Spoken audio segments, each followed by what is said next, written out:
McCain's speech drew plenty of praise. Some colleagues called him a hero. But there was some fallout, too, from critics who said he's the one playing partisan politics by voting to proceed to a bill that he clearly, Elaine, holds in pretty low regard. Well, Nancy, we have been hearing for days that several GOP senators were on the fence, but in the end, only 2 voted no. What changed for them? Well, there was a lot of cajoling and arm twisting that went on both behind the scenes by Republican leaders and the White House, and also right out in the open. You had President Trump, after all, in West Virginia on Monday night, calling out Shelley Moore Capito, was one of those Republican holdouts, saying, tell her to vote to proceed to this legislation.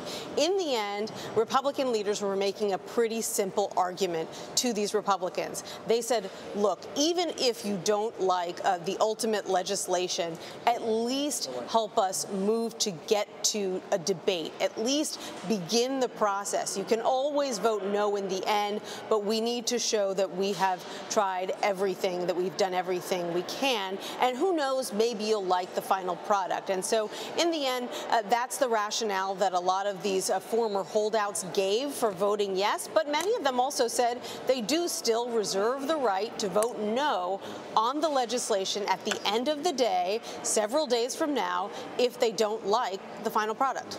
So what happens now that the Senate has narrowly voted to begin debate on a bill that is in many ways still a mystery? So both sides get to offer unlimited amendments, and that's why this process could go on for several days. In fact, there's even a term for it here on Capitol Hill. It's called a votorama for obvious reasons. And so Republicans will be able to offer amendments. Democrats will be able to offer amendments. And at the end of the day, the Senate Majority Leader will probably come in with his own amendment that most clearly resembles what Republicans want from a repeal and replacement bill. And that's where some of the question marks come in, because up until now, Republicans have not been able to coalesce around any version of the replacement plans that they've put forth so far. They simply don't have the votes for any of those repeal and replace plans. So it is still unknown what he's going to come in with at the end of the day and what they will be voting on, which is part of the reason that you saw Democrats out there arguing against voting and saying that it would be highly irresponsible to move to a process to remake 1/6 of the nation's economy when you still really don't know how you're going to remake that section of the economy. Well, Nancy, what is the Democratic strategy here? You said both sides can offer unlimited amendments. Will they try to improve the bill? What they'll try to do, Elaine, is offer amendments that put Republicans in a difficult spot. Amendments that they know Republicans will vote against, but that they hope Republicans will look bad voting against. So, for example, take a program like Medicaid, which we have gotten a lot of evidence for in recent weeks for its popularity in the public. And so Democrats might put forth an amendment that adds to Medicaid's funding rather than stripping it away, as all of these Republican proposals have done. And then you'll have a number of Republicans, probably most of them, if not all of them, who will vote no. Come 2018, you'll probably see a lot of ads from Democrats that then say, Senator so-and-so had the chance to boost the Medicaid you rely on, and instead they voted no. Well, Nancy, it was a dramatic moment when Senator John McCain returned to the Senate floor. How was he received, and is he back for good?